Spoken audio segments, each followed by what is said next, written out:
السلام عليكم ورحمة الله وبركاته. بسم الله الرحمن الرحيم.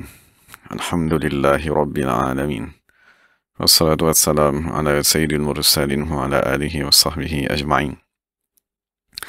رب اشرح لنا صدورنا ويسر لنا أمورنا واحلل عقدة من ألسنتنا يفقهوا أقوالنا، ثبت أقدامنا وتمم تقصيرنا يا ربنا رب العالمين.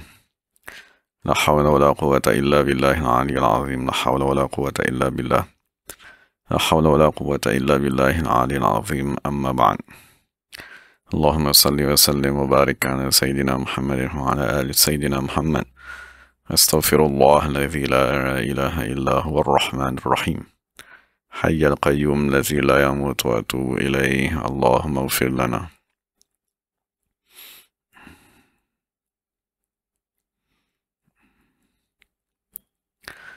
Dan Alhamdulillah, kita dah sampai kepada majlis yang ke-6 dalam kita tadi membacakan kitab Maulid yang dikarang oleh Imam Sayyid Ja'far Al-Barzanji radhiyallahu anhu, wa nafa'na bi'ulumihi wa ja'alana minal mukhlisina biqira'atih.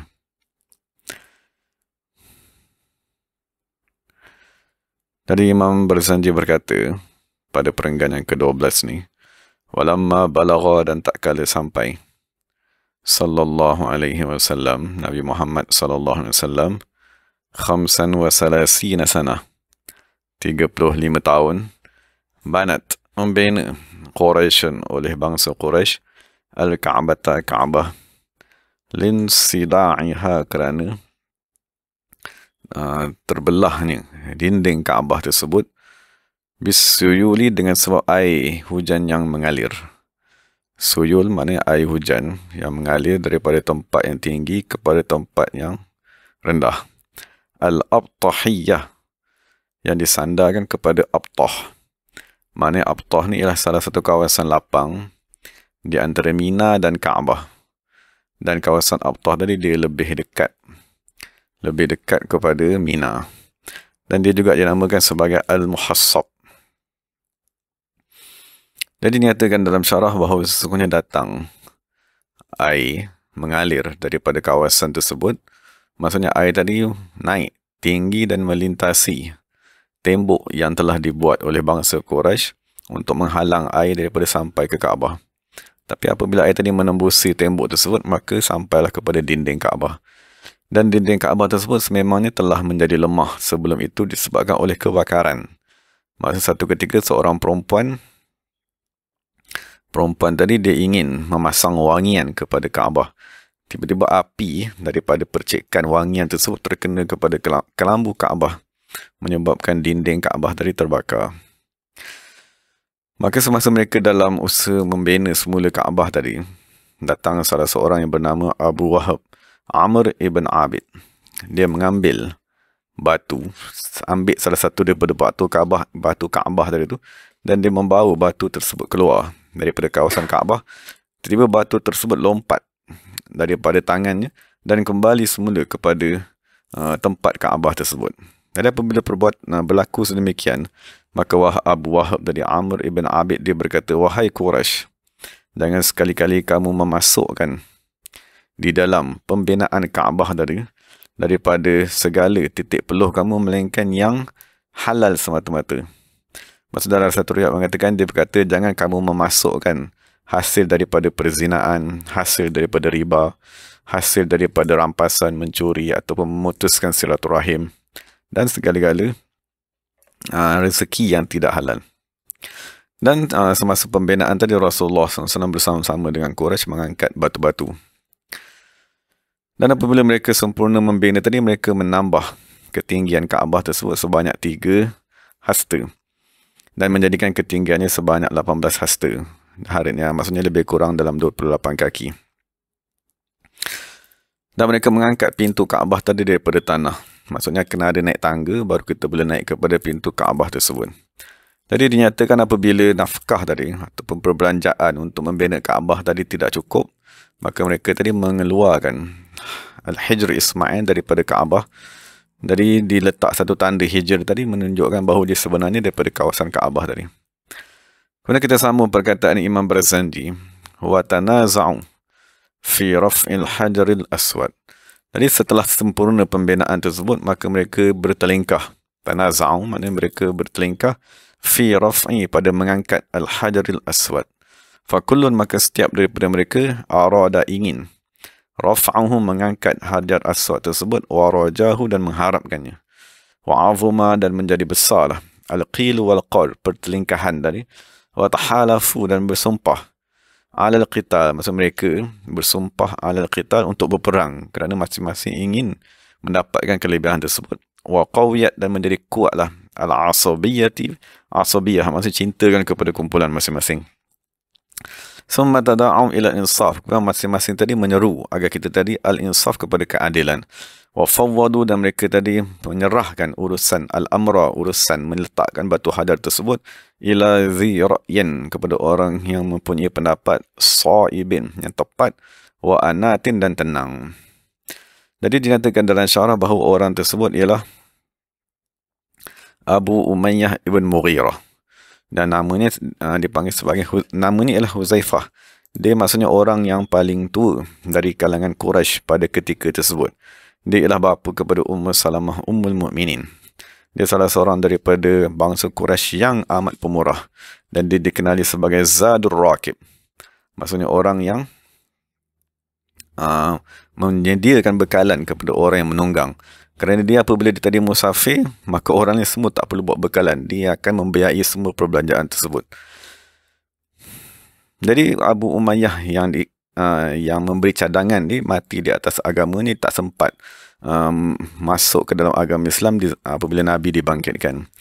Jadi Abu Umayyah berkata, wahai Quraisy, jadikanlah dari kalangan kamu pada perkara yang kamu berselisih ni, orang yang pertama sekali masuk ke dalam Masjid Haram, orang itulah yang sepatutnya menghukumkan. Maksudnya masuk daripada pintu Bani Syaibah, yang di zaman jahiliah dinamakan sebagai pintu Bani Abdi Syams dan hari ini dikenali sebagai Babus Salam. Jadi orang tersebut ataupun Abu Umayyah tadi, jadi kita sambung perkataan Imam Barzanji, fahakama bitahkimi awwali dakhilin min babis sadanah.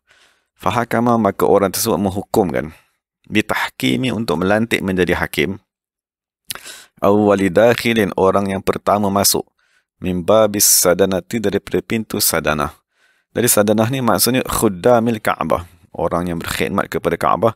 Asy-Syaibiyah, Syaibiyah ni disandar kepada Syaibah ibn Uthman, orang yang diberi amanah untuk memegang pintu kunci Ka'bah daripada zaman tersebut.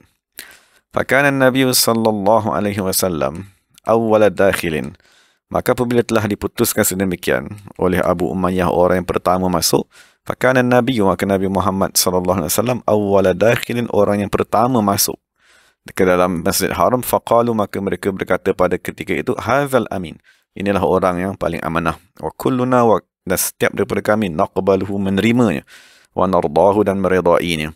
Fa akhbaruhu dan mereka mengkhabarkan kepada Nabi Muhammad sallallahu alaihi wasallam bi annahum bahawa sesungguhnya mereka raduhu meridainya ayakuna sahibal hukmi untuk menjadi orang yang menghukumkan fi hadzal mulimmi pada perkara yang datang ini, wa waliyahu dan orang yang mentadbirnya.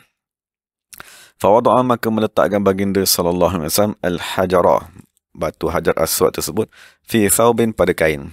Thumma amara an tarfa'ahu al-qabailu, agar semua kabilah-kabilah mengangkatnya jami'an keseluruhannya ila murtaqahu kepada tempat yang nak diletakkan hajar aswad tersebut.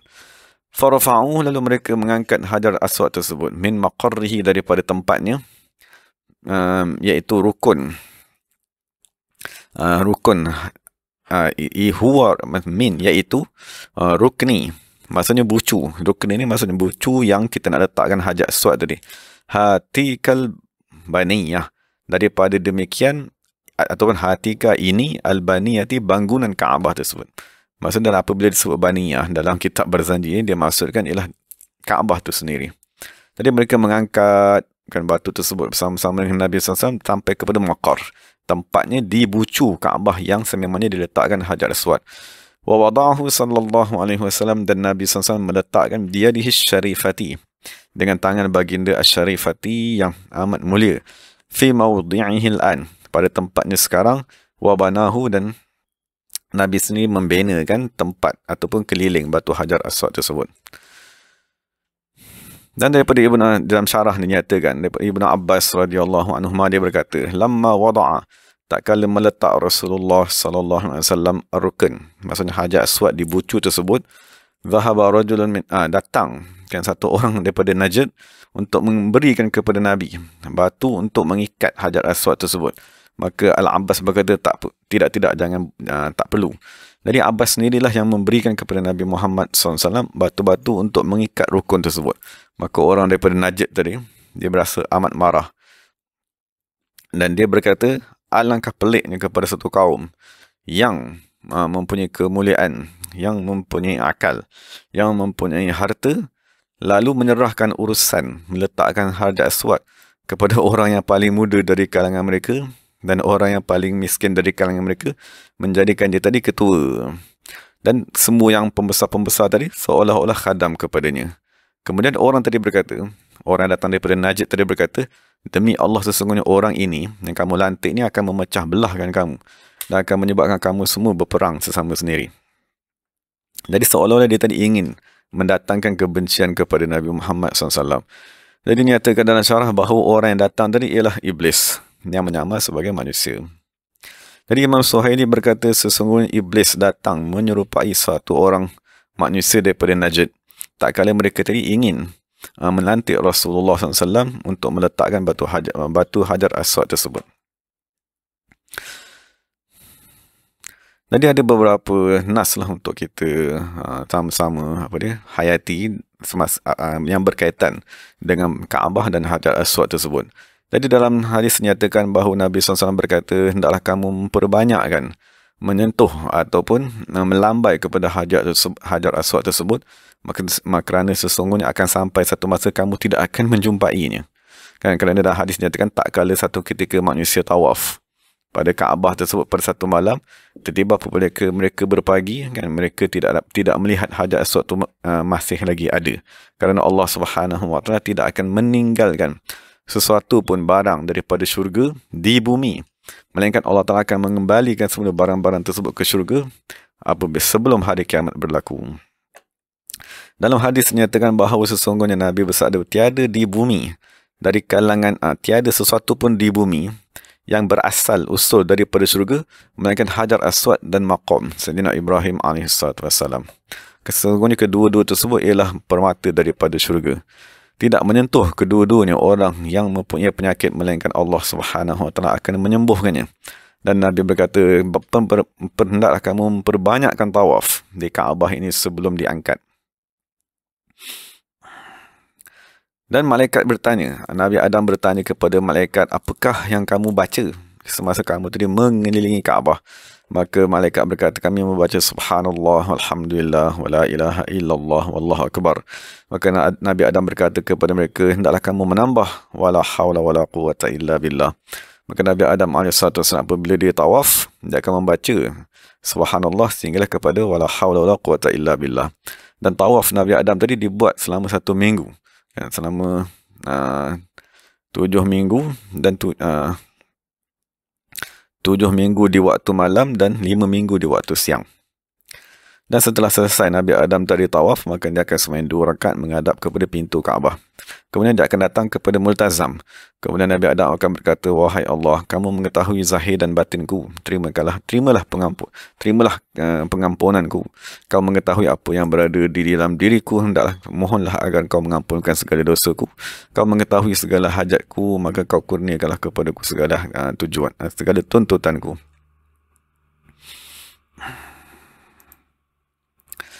Dan dalam satu riwayat dinyatakan sesungguhnya telah hilang tapak Kaabah tersebut di antara zaman Nabi Nuh AS dan di antara zaman Nabi Ibrahim. Dan tapak tersebut dia berwarna merah. Yang sekiranya mana-mana orang yang dizalimi ataupun orang yang meminta perlindungan datang daripada mana-mana dunia berdoa di sisi tapak tersebut, melainkan Allah Subhanahu Wa Taala akan memperkenankan kepada orang tersebut. Dan dalam riwayat nyatakan bahawa sesungguhnya antara maqam dan bucu Hajar Aswad tersebut dan di antara Zamzam ada kubur sebanyak 99 Nabi. Dan dalam riwayat yang dikatakan bahawa sesungguhnya di keliling Kaabah tadi ada kubur 300 orang Nabi. Dan di antara rukun Yamani dan rukun Hajar Aswad tadi ada kubur seramai 70 orang Nabi. Dan setiap Nabi dari kalangan Nabi-Nabi tersebut, maksudnya di zaman dahulu, apabila kaum mereka mendustakan mereka, mereka akan keluar, meninggalkan kaum-kaum mereka, dan mereka akan datang ke Mekah menyembah Allah Subhanahu wa taala sehingga mereka tadi meninggal dunia. Dan dalam hadis nyatakan bahawa di antara rukun Yamani dan Hajar Aswad adalah satu taman daripada taman-taman syurga. Dan sesungguhnya kubur Nabi Hud, Nabi Saleh, Nabi Shu'aib, Nabi Ismail berada di kawasan tersebut. Kemudian Imam Berzanji berkata, A'tirillahumma qabrahul karim bi'arfin syaziyyan min salatin wa taslimin Allahumma salli wa sallim wa barik alaihi. Jadi kita sambung pada perenggan yang seterusnya, itu perenggan yang ke-13. Imam Berzanji berkata, walamma kamalah, ataupun kamulah, dan tak kala sempurna bagi Nabi Muhammad lahu sallallahu alaihi wasallam arba'un sanatan, 40 tahun, ala awfaq, atas yang paling tepat, al-aqwal, daripada pendapat-pendapat lidhil alimiyah, lidhawil alimiyah, bagi orang-orang yang mempunyai ilmu. Maksudnya ada pendapat kata 43, 45 dan seumpamanya. Tapi yang paling utama ialah ketika Nabi berumur 40 tahun, ba'athahullah, Allah Subhanahu wa taala membangkitkan Nabi Muhammad lil alamin, kepada alam semesta, basyiran, pembawa berita gembira, wa nadhiran, dan pembawa amaran. Fa'ammahum, maka Allah Subhanahu wa taala ammahum, mengumumkan ataupun meliputikan kepada segala alam semesta bi rahmahu, dengan rahmat Allah Subhanahu wa taala. Wa budi'a, dan dimulakan Nabi sallallahu alaihi wasallam ila tamami sittati ashhurin, maksud daripada awal ila tamami, sehingga sempurna, sittati ashhurin, 6 bulan, birru'yah sadiqah, dengan mimpi yang amat benar. Maksudnya mimpi sadiqah ni ialah mimpi yang akan berlaku seperti mana yang dilihat di dalam mimpi, al-jaliyati, yang amat jelas, maksudnya tidak perlu kepada takwil. Fakana la yarah ru'yan, maksudnya sungguh Nabi Muhammad tidak melihat mana-mana mimpi, illa melainkan ja'at, datang mimpi tersebut, mithla, seperti falaki, cahaya, subuhin, subuh, da'a, yang menyinari, sanahu, cahayanya. Jadi Imam Berzanji berkata, mengapakah di awal, sebelum Jibril datang, maksud Nabi dimulakan kenabian baginda SAW dengan mimpi yang amat jelas. Jadi Imam Berzanji berkata, wa innama, bahawa sesungguhnya dia dimulakan Nabi Muhammad SAW birru'ya, dengan mimpi, tamrinan, untuk melatih, lil quwa al-basyariyati, kepada kemampuan al-basyariyati, manusia.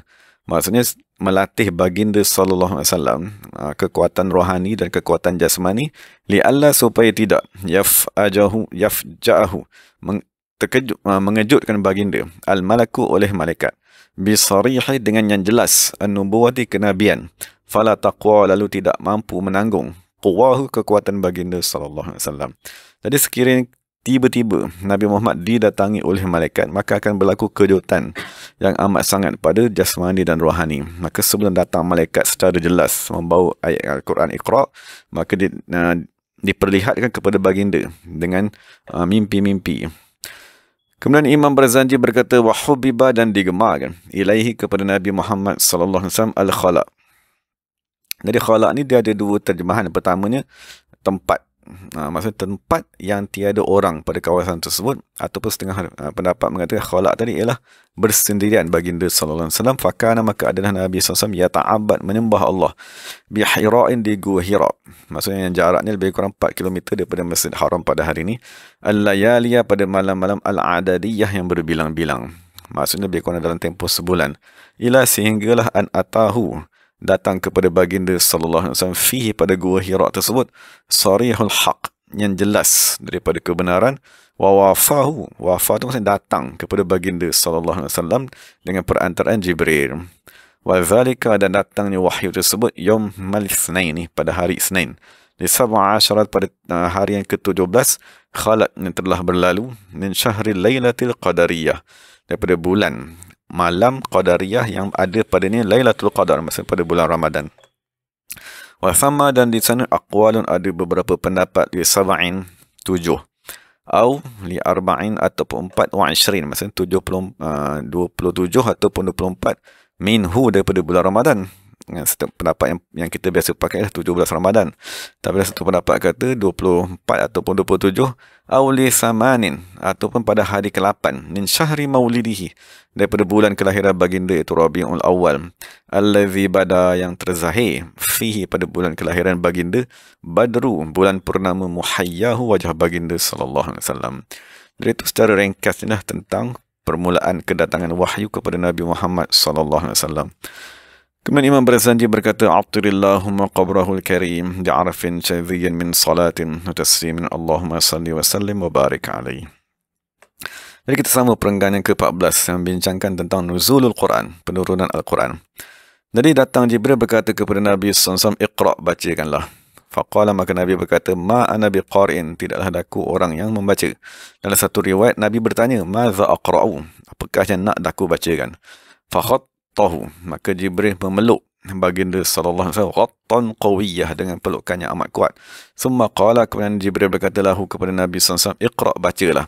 Faqala, maka berkata lagi Nabi, "Ma ana biqari'in, tidaklah daku orang yang membaca."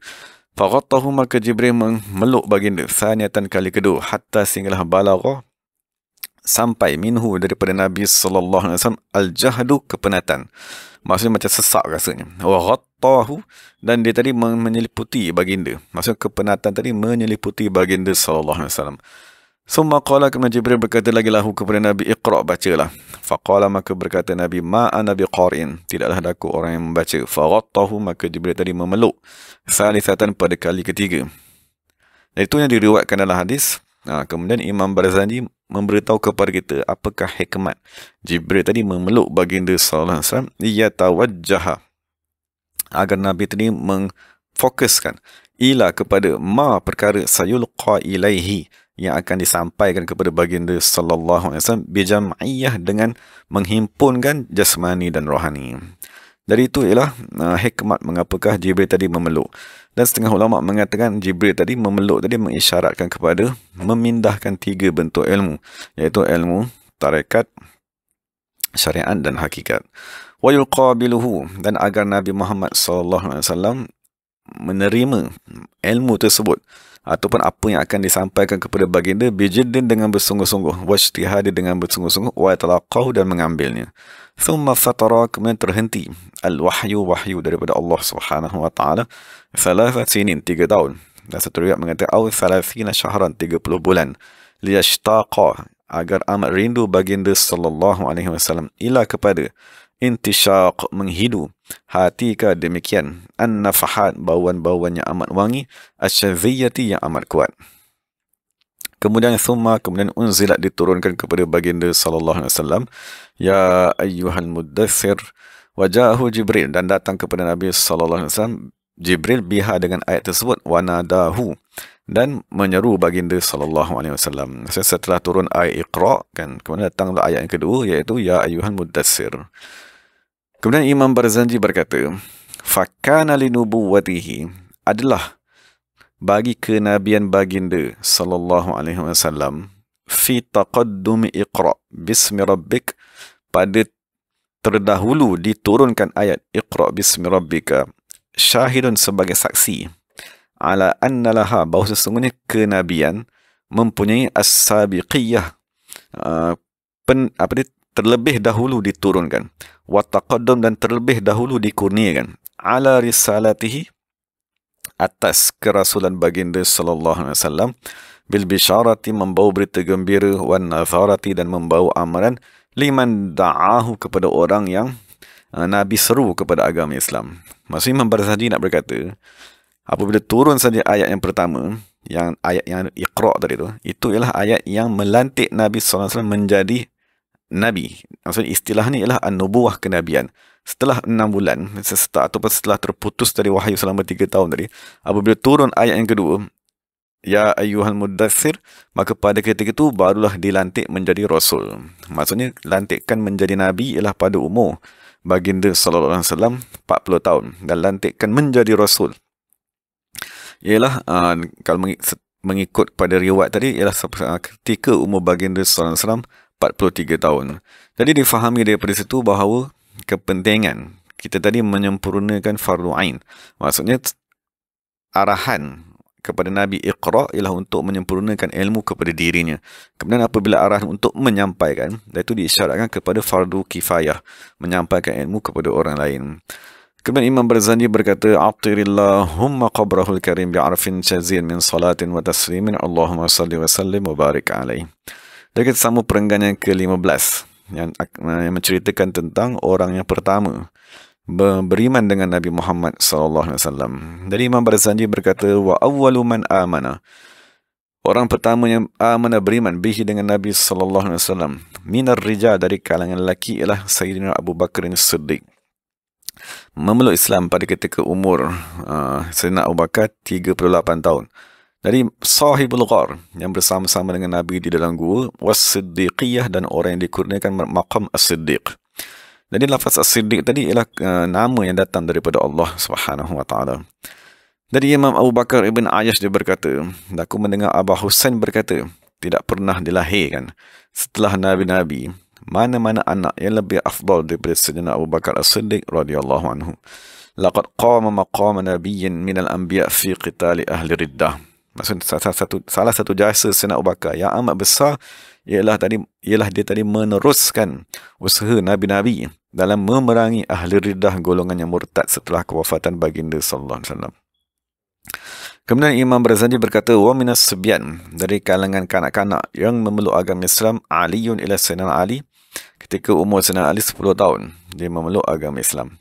Jadi untuk riwayat hidup Sayyidina Ali ni kita boleh rujuklah kepada syarahan riwayat hidup Sayyidina Ali dalam pengajian hadis 40 yang telah lalu, bahagian yang ke-15. Wa minan nisa, dari kalangan perempuan yang pertama memeluk agama Islam adalah Sayyidatuna Khadijah. Dia memeluk Islam kan pada ketika umurnya 55 tahun.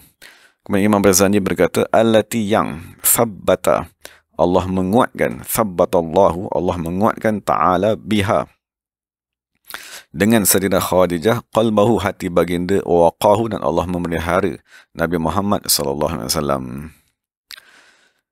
Dan kisah tentang Khadijah ni kita dah bincangkan pada riwayat hidup Sayyidah Khadijah, kita dah bincangkan pada pengajian yang lalu. Wa minal mawali, daripada kalangan hamba-hamba yang telah dibebaskan, Zaid ibn Harithah memeluk Islam pada ketika umurnya 30 tahun. Wa minal ariqa, daripada orang yang dalam keadaan masih lagi menjadi hamba memeluk agama Islam, ialah Bilalun, Sayyidina Bilal, allazi azabahu, yang telah diseksa fillahi, kerana Allah Subhanahu wa taala. Umayyah, ni nama orang yang menyeksanya, Umayyah ibn Khalaf. Jadi Sayyidina Bilal memelukkan agama Islam semasa umurnya 29 tahun, dan dia tadi diseksa di bawah cahaya matahari yang terik, kan diletakkan batu di atas perutnya, dipakaikan kepadanya baju besi kan agar besi tadi panas ke atas jasadnya, dan dia kekal berkata, ahad, ahad. Wa aulahu maulahu Abu Bakrin minal atqi ma aula. Kemudian Imam Barzanji berkata, mengurniakan kepada Bilal maulahu, tuannya, Abu Bakrin, Sayyidina Abu Bakar, minal itqi, perhambaan, ma'aulahu, perkara yang mengurniakan Sayyidina Abu Bakar kepadanya. Maksudnya dalam keadaan dia tadi diseksa, kan satu ketika Sayyidina Abu Bakar melintas kan di sebelahnya, kemudian Sayyidina Abu Bakar berkata kepada Umayyah bin Khalaf, kan mengapa kamu menyeksa orang tersebut, lepaskannya, dan aku ingin membelinya untuk dia tadi dibebaskan. Summa aslama Utsman radhiyallahu anhu, kemudian masuk Islam Sayyidina Utsman radhiyallahu anhu wa umruhu, dan pada ketika umur Sayyidina Utsman tadi 35 tahun. Dan seterusnya yang memeluk agama Islam ialah Sa'dun ibn Abi Waqqas radhiyallahu anhu. Jadi dalam syarah dinyatakan dia ialah salah seorang 10 daripada orang yang dijanjikan dengan syurga. Dia beriman dengan Nabi Muhammad pada ketika umurnya 14 tahun, dan dia ialah antara orang yang pertama melepaskan anak panah di dalam agama Islam.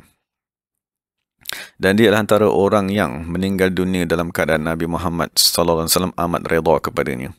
Dan kemudian Imam Barzanji berkata, yang awal juga memeluk agama Islam, wa Sa'idun ila Sa'id ibn Zaid, yang aslama, maksudnya dia memelukkan agama Islam setelah 13 orang memeluk agama Islam, dan dia adalah dari kalangan pembesar-pembesar, kan, bangsawan dari kalangan Quraisy. Jadi Sa'id yang kita tengah bincang, Sa'id ibn Zaid ni salah seorang daripada 10 ahli syurga yang diberitakan oleh Nabi Muhammad. Dia ialah sepupu kepada Sayyidina Umar ibn Khattab. Dan adik-beradiknya iaitu Atikah bintu Zaid, dia ialah isteri kepada Sayyidina Umar. Dan isterinya, isteri kepada Zaid ni, ialah adik-beradik kepada Sayyidina Umar, yang bernama Fatimah bintul Khattab, yang menjadi sebab kepada keislaman Sayyidina Umar radhiyallahu anhu. Dan Asma binti Abi Bakar As-Siddiq berkata, Ra'aitu Zaid ibn Amr. Maksudnya yang kita kenali sekarang ni ialah Sa'id ibn Zaid. Jadi bapanya bernama Zaid ibn Amr ibn Nufail. Jadi bapanya, yang bapa kepada Sa'id tadi ni, diriwayatkan oleh Asma binti Abu Bakar, dia satu ketika melihat bapa tadi musnidun zahrahu ila Kaabah. Dia sedang menyandarkan belakangnya kepada Kaabah. Kemudian dia berkata, wahai Quraisy, tiada dari kalangan kamu hari ini seseorang yang berada di atas agama Nabi Ibrahim melainkan daku. Maksudnya Sa'id ibn Zaid, bapa ni ialah orang yang mentauhidkan Allah, tidak menyembah berhala sebagaimana ramai bangsa Quraisy pada ketika tersebut. Dan daripada Amir ibn Rabi'ah, dia berkata, aku bertemu dengan Zaid ibn Amr. Maksudnya kita bincangkan Zaid ibn Amr ni, dia ialah bapa kepada Sa'id tadi.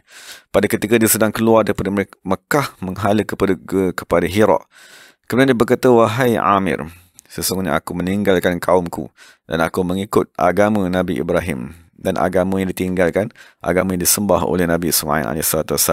Dan sesungguhnya aku menunggu Nabi dari kalangan dari kalangan zuriat Ismail tersebut, dan dari kalangan anak kepada Abdul Muttalib.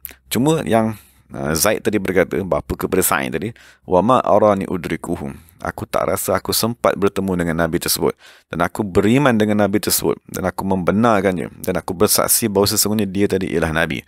Jadi Zaid tadi dia berkata kepada Amir ibn Rabi'ah, sekiranya umur kamu panjang dan kamu bertemu dengan Nabi tersebut semasa dia tadi dibangkitkan, tolonglah sampaikan salam daku kepadanya.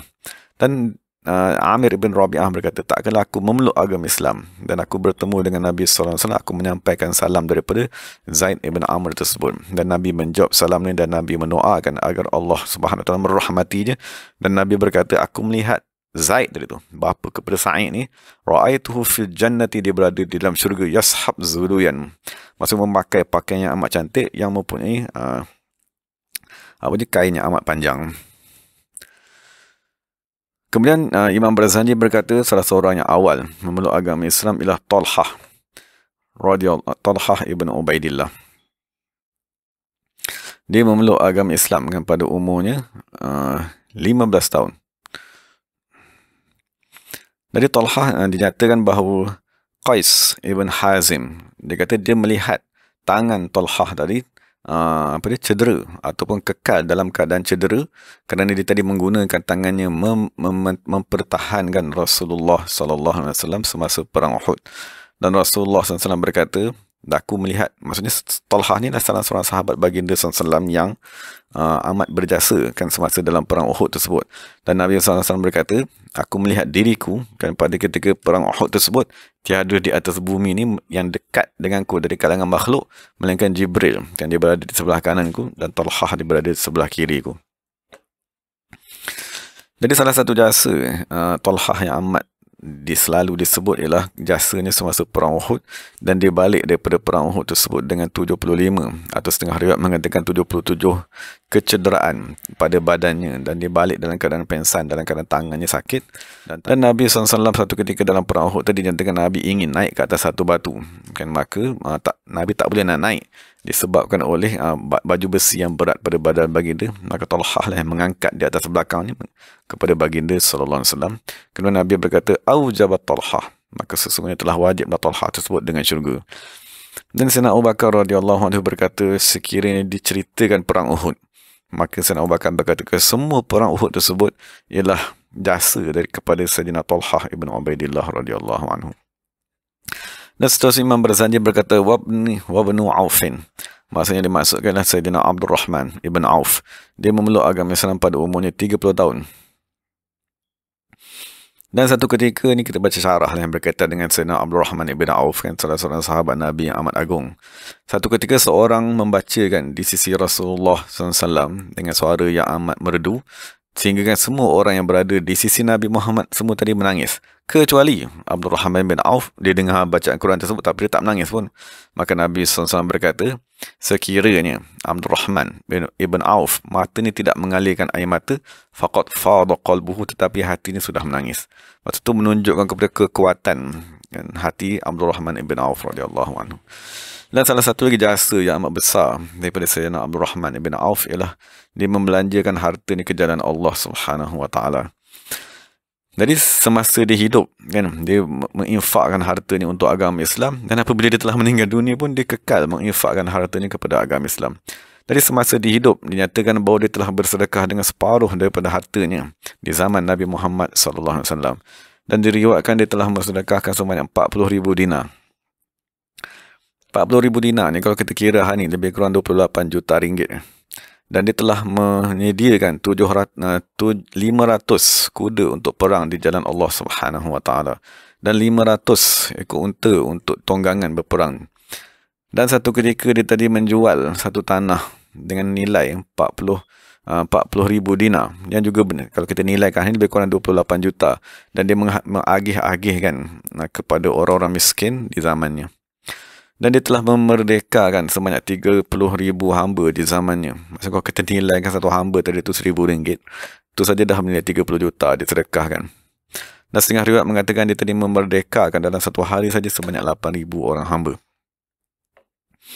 Dan Talhah ibn Abdullah ibn Auf radhiyallahu anhu dia berkata, sesungguhnya ahli Madinah di zaman tersebut kesemuanya bergantung kepada maksudnya dibiayai oleh Abdul Rahman ibn Auf.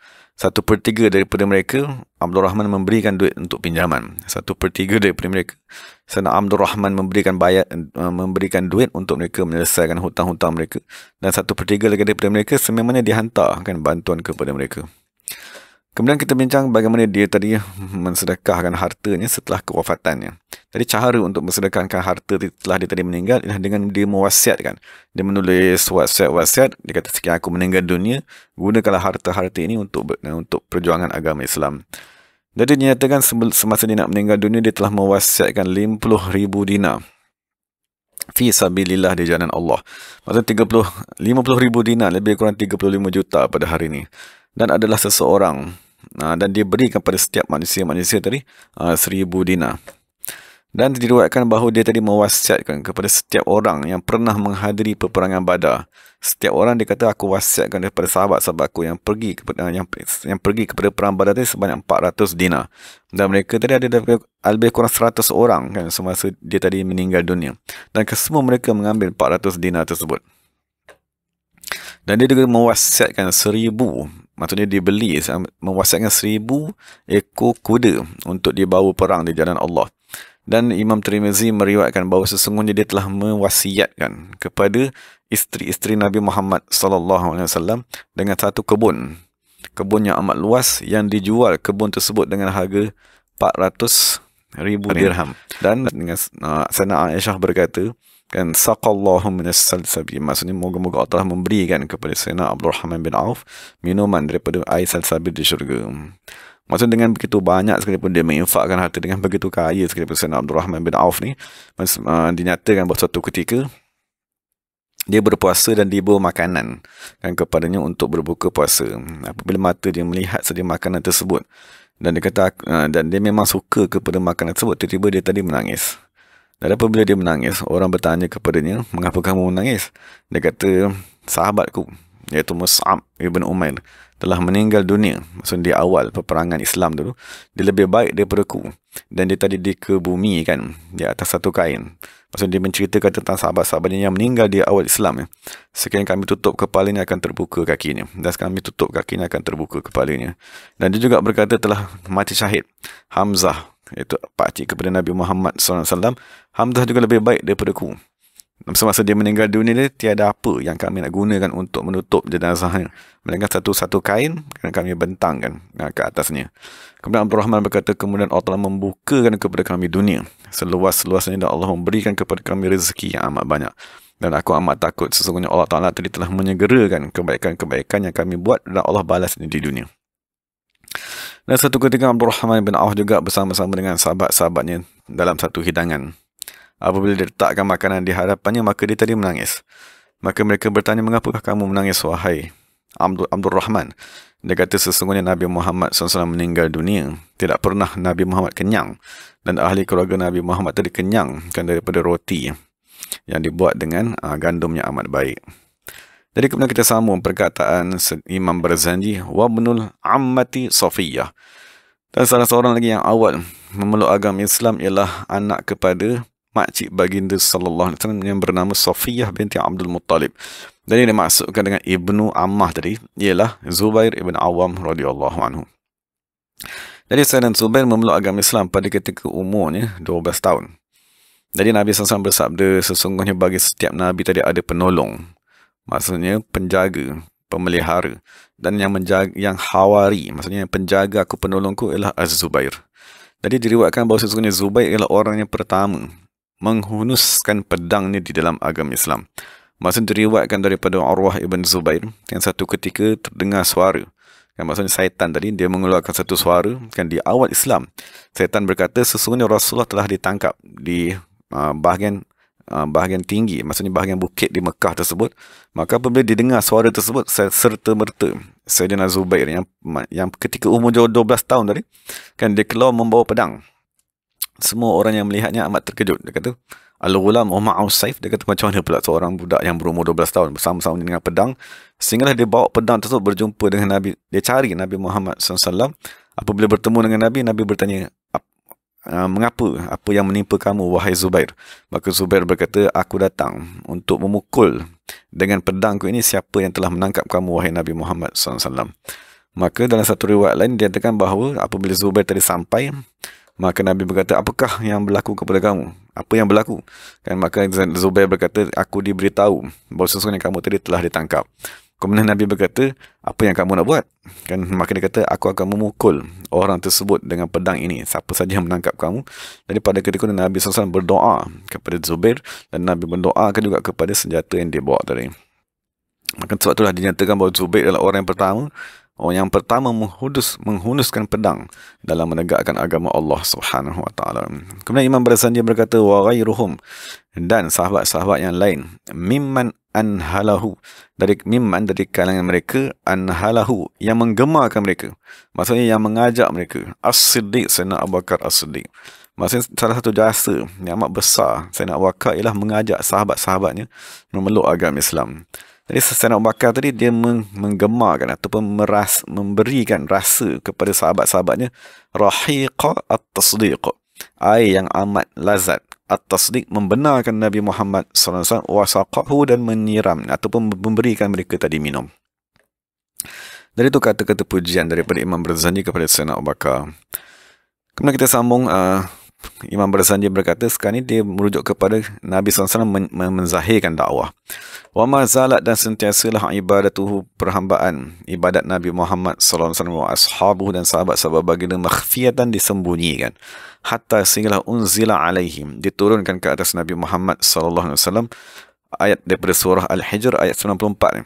Allah berfirman, fasda' bima tu'mar, wahai Nabi Muhammad SAW, zahirkanlah dengan apa yang telah diperintahkan kepada kamu. Fajahara, maka Nabi SAW menzahirkan, bidu'a'il khalqi, menyeru manusia ila Allah Subhanahu wa ta'ala. Jadi Imam Barzanji berkata, walam yab'ud minhu qawmuhu hatta 'aba alihatahum, tidak menjauhkan diri, walam yab'ud maknanya tidak menjauhkan diri, minhu, daripada Nabi Muhammad SAW, qawmuhu, qawmnya. Maksudnya Quraisy di awal apabila Nabi tadi menerima wahyu di Gua Hira kan, 3 tahun yang pertama tu, Quraisy dia tidak menentang Nabi Muhammad. Bahkan mereka berkata, haza ibnu Abdul Muttalib kan yukallimu man fis sama. Maksud bahkan mereka berbangga dan mereka amat gembira. Dia kata anak kepada, maksud cucu kepada Abdul Muttalib ni boleh bercakap dengan orang yang berada di langit, maksudnya Jibril tadi. Jadi mereka tidak menentang Nabi Muhammad hatta aba alihatahum, sehingga Nabi Muhammad tadi mencela Tuhan-Tuhan mereka. Wa amara bi rafdi ma siwal wahdaniyati, dan Nabi SAW mengarahkan agar mereka tadi menolak segala yang selain daripada Allah Subhanahu wa taala. Maka pada ketika itulah fatajarra'u, Maka ketika itulah kaum Quraisy tadi berani ala mubarazatihi untuk menentang baginda sallallahu alaihi wasallam bil adawati dengan permusuhan, wa adzahu dan menyakiti baginda sallallahu alaihi wasallam. Jadi kita maklumlah mereka mula menentang Nabi Muhammad sallallahu alaihi wasallam. Kemudian Imam Barzanji berkata washtadda 'alal muslimin, dan menjadi amat kuatlah 'alal muslimin ke atas orang Islam al-bala'u ujian. Fahajaru, lalu mereka berhijrah fi sanati khamsin pada tahun kelima kebangkitan Nabi Muhammad ila nahiyah kepada kawasan An-Najashiyah yang raja ni ialah Najashi. Jadi menceritakan tentang hijrah ke Habsyah. Wahadaba, dan menghalang atau mempertahankan alaihi ke atas Nabi Muhammad sallallahu alaihi wasallam amhu, pakcik saudaranya Abu Talib. Fahabahu, maka gerun kepada Abu Talib tadi kullun minal qaum, semua kaum-kaum Quraisy, wathamahu, dan Abu Talib tadi memelihara baginda sallallahu alaihi wasallam. Wa furida, dan difardukan alaihi ke atas Nabi Muhammad sallallahu alaihi wasallam qiyamu, bangkit, ba'dis sa'at, sebahagian as-sa'ati, waktu-waktu al-lailiyati, pada waktu malam. Maksud apabila kuat ujian ke atas umat Islam, kan salah satu cara untuk Allah Subhanahu Wa Taala menguatkan kerohanian baginda sallallahu alaihi wasallam ialah dengan memfardukan semayang pada waktu malam. Summa nusikha, kemudian dibatalkan ataupun dinasahkan dengan firman Allah Subhanahu Wa Taala faqra'u ma tayassara minhu, bacalah apa yang mudah daripadanya, wa aqimus salat, dan dirikan salat. Maka difardukan ke atas Nabi Muhammad SAW 2 rakaat pada waktu pagi, wa raka'atani, dan 2 rakaat pada waktu malam. Summa nusikha, kemudian dinasahkan ataupun dibatalkan biijabi, dengan mewajibkan as-salawatil khamsi, semayang 5 waktu, fi lailati masra, pada malam Isra dan Mi'raj. Kemudian Imam Barzanji berkata wa mata, dan meninggal dunia Abu Talib fi nisfi Syawal, pada pertengahan bulan Syawal, min ashiril bi'athah, daripada tahun ke-10 kebangkitan Nabi sallallahu alaihi wasallam. Wa azumat, dan menjadi besarlah, maksudnya menjadi kuat, bimautih, dengan sebab kematian Abu Talib, ar-raziyatu, ujian dan bala, wa talathu, dan mengiringi kematian Abu Talib tersebut Sayyidina Khadijatu ba'da salasin, selepas 3 hari, wa syadda, dan mengikat al-bala'u, ujian yang amat berat, alal muslimin, ke atas orang Islam, wasiqa, ikatan, warahu, talinya. Maksud kalau kita andaikan bala tadi adalah satu ikatan, tali, kenapa bila meninggal Abu Talib dan Khadijah, maka makin kuat ikatan bala ke atas Nabi Muhammad SAW. Wa awqa'at, dan melakukan Quraisyun, bangsa Quraisy, bihi, kepada Nabi SAW, kulla aziyatin, setiap perkara yang menyakitkan. Maka apabila kuat ujian kepada Nabi Muhammad SAW, wa amma, maka Nabi SAW pergi at-Taif, kepada Taif, bersama-sama dengan Zaid ibn Harithah, yad'u Thaqifan, menyeru kaum Saqif. Kadang-kadang Saqif tadi dia ialah pakcik, keturunan mereka ialah pakcik saudara kepada Nabi daripada sebelah ibunya, dan sememangnya tiada permusuhan antara baginda dengan kaum Saqif tersebut. Tapi apabila Nabi sampai ke Taif, Imam Barzanji berkata falam yuhsinul ijabata, mereka tidak berbuat baik bil ijabati, dalam menyambut ataupun menjawab seruan baginda sallallahu alaihi wasallam, qirahu, sambutan tetamunya, wa aghrau, dan mereka tadi menggunakan bihi, ke atas Nabi Muhammad sallallahu alaihi wasallam, as-sufaha, orang-orang bodoh, wal abid, dan hamba-hamba abdi. Fasabbuhu, lalu mereka tadi memaki hamun kan Nabi Muhammad sallallahu alaihi wasallam. Maksud dengan riwayat mengatakan mereka menjerit di bandar tersebut sehingga manusia tadi berkumpul bi al-sunin baziyah, dengan lidah-lidah yang amat keji. Waramauhu, dan mereka melontar Nabi Muhammad sallallahu alaihi wasallam bil hijarati, dengan batu. Maksud semasa Nabi keluar tadi, disuruh hamba-hamba abdi tadi satu saf sebelah kanan, dan satu saf tadi sebelah kiri. Dan apabila Nabi angkat saja kaki dan Nabi letak saja kaki, dia baling batu. Betul, angkat pula kaki kanan, kaki kiri pula letak, mereka akan baling batu. Kan, sehinggalah satu ketika Nabi tadi dah terjatuh kan, tak boleh nak berjalan lagi dah kerana kesakitan. Maka mereka pula yang tolong angkat kan, dia tegakkan balik Nabi tadi, suruh Nabi jalan juga sebab dia nak baling batu tadi, so untuk dia menyakiti Nabi Muhammad SAW. Dari Imam Barzanji berkata hatta, sehingga kan khuddibat, sehingga kan diwarnakan biddima'i, dengan darah, na'lahu, kedua-dua kasut baginda sallallahu alaihi wasallam. Thumma, kemudian ada kembali Nabi Muhammad SAW ila Makkah, ke Mekah, hazinan, dalam keadaan sedih. Fasa'alahu, maka bertanya kepada Nabi Muhammad SAW malakul jibal, malaikat yang menjaga gunung, fi ihlaki, untuk membinasakan ahliha, ahli Taif.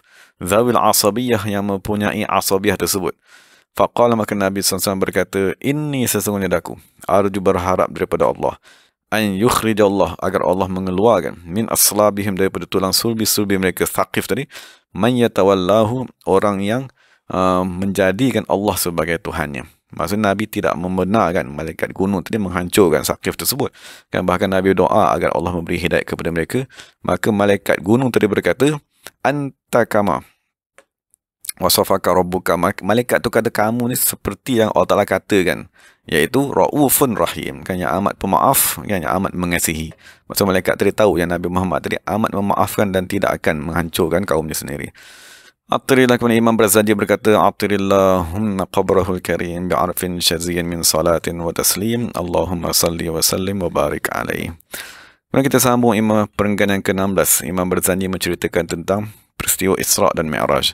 Kemudian Usriya, dibawa berjalan Nabi Muhammad SAW biruhahi, dengan ruhnya, wa jasadihi, dan jasadnya, yaqadhatan, dalam keadaan sedar, minan masjidil haram, daripada masjid haram, ilal masjidil aqsa, wa rihabihil qudsiyah, dan kepada halamannya al-qudsiyah yang amat suci, wa urja, dan dibawa ke langit, bihi Nabi Muhammad SAW ila samawat, kepada langit, fara'a Adama, maka Nabi Muhammad melihat Nabi Adam fil ula, pada langit yang pertama, qad jallalahu, sesungguhnya telah diliputi Nabi Adam alaihi salatu wassalam al-waqar, ketenangan, wa'alahu, dan mengelilinginya, wara'a, dan Nabi SAW melihat fi tsaniyati, pada langit yang kedua, Isa, Nabi Isa alaihi salatu wassalam, ibn al-Batul, anak kepada al-Batul. Batul ni maksudnya al-Maryam.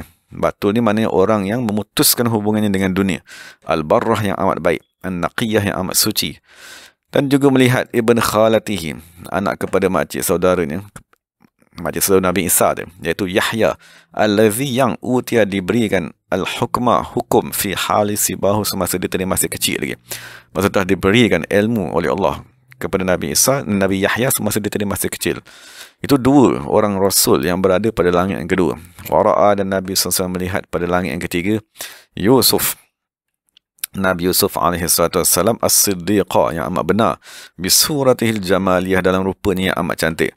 Wa fir rabi'ati, dan pada langit yang keempat Nabi melihat Idris allazi rafa'allahu, yang Allah mengangkat makanahu, tempat kedudukannya, wa alahu, dan Allah meninggikannya. Wa fil khamisati, dan pada langit yang kelima Harun, Nabi Harun al-muhabbaba, yang amat dicintai, fil ummatil israiliyah, pada kaum Bani Israel. Wa fil sadisati, dan Nabi melihat pada langit yang keenam Nabi Musa allazi kallamahu Allah, yang Allah berkata-kata kepadanya, wa najahu, dan Allah memunajat, dan dia bermunajat dengan Allah Subhanahu wa taala. Daripada langit yang ketujuh Nabi melihat Nabi Ibrahim allazi jaa rabbahu, yang datang kepada Allah Subhanahu wa taala, bisalamatil qalb, dengan hati yang amat sempurna, dengan hati yang amat baik, wa tawiyah, dan batin yang amat sempurna, wa hafizahu, dan Allah Taala memelihara Nabi Ibrahim min nari Numruz, daripada api Namruz, wa afahu, dan Allah Taala menyelamatkannya. Jadi kemudian Imam Barzanji berkata, summa urij, kemudian diangkat baginda sallallahu alaihi wasallam, bihi, dengan baginda, ila sidratil muntaha, ila, sehinggalah kepada ansamnya, mendengar Nabi Muhammad sallallahu alaihi wasallam, sarifa, maksudnya bunyi deseran, bunyi pergerakan, al-aqlam, qalam, maksudnya qalam, yang Allah telah perintahkan untuk menulis di Lauh Mahfuz tadi, bil umuril maqdiyati, maksudnya pergerakan qalam tadi dengan perkara-perkara yang telah ditetapkan oleh Allah Subhanahu wa taala, sehinggalah Nabi tadi diangkat ila maqamil mukafahah, kepada maqam menghadap Allah Subhanahu wa taala, allazi yang qarrabahu Allah, Allah mendekatkan Nabi Muhammad sallallahu alaihi wasallam fihi, pada maqam tersebut, wa adnahu, dan Allah mendekatkan baginda sallallahu alaihi wasallam, wa amatalahu, dan Allah menghilangkan daripada Nabi Muhammad sallallahu alaihi wasallam hujwal anwar, segala hijab-hijab nur, al-jalaliyah, keagungan, wa arahu, dan Allah memperlihatkan kepada Nabi Muhammad sallallahu alaihi wasallam bi'ainai ra'sih, dengan kedua-dua mata kepala baginda sallallahu alaihi wasallam, Allah memperlihatkan ma arahu, apa yang Allah ingin perlihatkan, min hadratir rububiyah, daripada hadrat rububiyah Allah Subhanahu wa taala. Maksud memang dinyatakan bahawa kita boleh melihat Allah Subhanahu wa taala daripada sudut rububiyah Allah Subhanahu wa taala. Wa basata, dan Allah bentangkan Nabi Muhammad kepada Nabi Muhammad SAW bisatal ijlal. Apa dia? Bentang keagungan Allah Subhanahu wa taala fil majalis zatiyah, pada penzahiran zat Allah Subhanahu wa taala. Kemudian setelah Nabi menghadap Allah Subhanahu wa taala, wa farda alaihi, Allah Taala memfardukan ke atas Nabi Muhammad sallallahu alaihi wasallam, wa ala ummati, dan ke atas umat Nabi Muhammad sallallahu alaihi wasallam 50 salatan, sebanyak 50 sembahyang. Summa, kemudian inhalla, dicurahkan sahabul fadli, awan-awan limpah kurni Allah, faruddat, maka dikembalikan semula 50 sembahyang tadi ila khamsin, kepada 5 amaliatin, pekerjaan, walaha, dan bagi 5 amalan tersebut ajrul khamsin, pahala bagi 50 sembahyang, kama sya'ahu, sebagaimana Allah Ta'ala kehendaki, fil azali, semenjak azali, wa qadahu, dan Allah Subhanahu wa taala tetapkan. Thumma, kemudian ada kembali baginda sallallahu alaihi wasallam fi lailatihi, pada malam tersebut, bil mawahib, dengan kurniaan-kurniaan alladunniyati, daripada sisi Allah Subhanahu wa taala. Wa saddaqahu as-siddiq, dan membenarkan Nabi Muhammad SAW as-siddiq, Abu Bakar as-Siddiq, bimasrahu, dengan perjalanan baginda sallallahu alaihi wasallam Isra dan Mi'raj tersebut, dan membenarkan juga Nabi Muhammad kullu dhi aqlin, setiap orang yang mempunyai akal, wa rawiyatin, dan mempunyai pemikiran yang sempurna.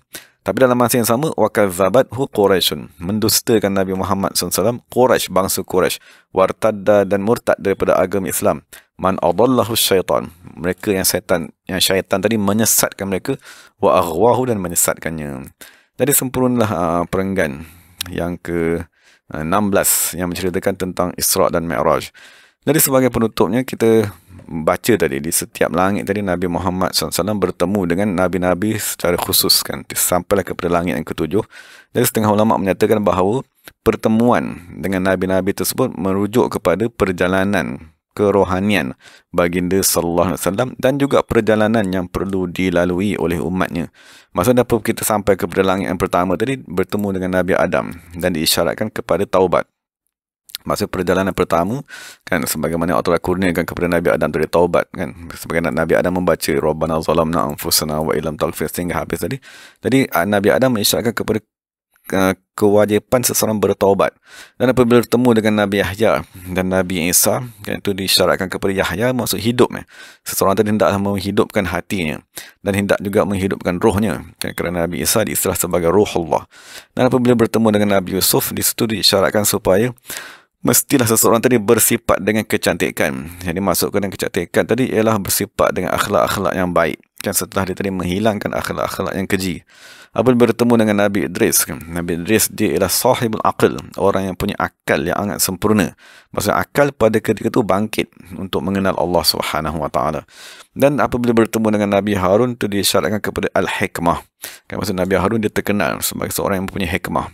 Yang dimasukkan dengan hikmah tadi ialah pengetahuan dan kefahaman yang sempurna terhadap pengetahuan tersebut, dan kemampuan untuk menyampaikan.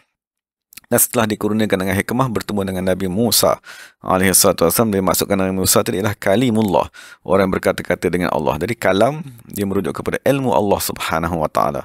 Maksudnya dibukakan segala ilmu kan, martabat makrifat kepada Nabi Muhammad SAW. Dan akhir sekali kemuncaknya lah bertemu dengan Sayyidina Ibrahim Khalilullah. Jadi Khalil dia merujuk kepada kecintaan. Maksud kemuncak tertinggi ialah mencintai Allah Subhanahu wa taala, mahabbah yang dikurniakan, dan dia merujuk kepada kesempurnaan. So Nabi Ibrahim digelar sebagai ummatan qanitan kan, manusia yang seorang kan, tapi dia seumpama satu umat seluruhnya. Maksud Nabi Ibrahim tadi dikurniakan dengan kesempurnaan ilmu, dan disempurnakan dengan kurniaan akhlak yang amat baik. Dan itu dah perjalanan Nabi Muhammad SAW, dan Nabi SAW melebihi lagi bertemu dengan Allah Subhanahu wa taala. Kemudian Imam Barzanji radhiyallahu anhu berkata, "Atirillahumma qabrahul karim bi'arfin shazin min salatin wa taslimin, Allahumma salli wa sallim wa barik alaihi." Tadi kita berhenti dulu situ, sekiranya Allah Ta'ala izinkan kita sambunglah pada pengajian yang terakhir insyaAllah pada hari Khamis nanti, penutup kepada kitab Maulid Imam Barzanji radhiyallahu ta'ala anhu. Jadi segala yang baik itu daripada Allah Subhanahu wa taala, segala silap itu daripada diri saya sendiri. Wa aqulu qawli hadza wa astaghfirullahal azim li wa lakum wa lisa'il muslimin wal muslimat. Bismillahirrahmanirrahim. Alhamdulillahirabbil alamin. Wassalatu wassalamu ala sayyidil mursalin wa ala alihi wa sahbihi ajma'in. ربنا ظلمنا أنفسنا وإن لم تغفر لنا وترحمنا لنكونن من الخاسرين ربنا آتنا في الدنيا حسنة وفي الآخرة حسنة وقنا عذاب النار سبحان ربك رب العزة عما يصفون وسلام على المرسلين والحمد لله رب العالمين تقبل الله منا منكم. Jadi terima kasih kepada sahabat-sahabat semua. Assalamualaikum warahmatullahi wabarakatuh.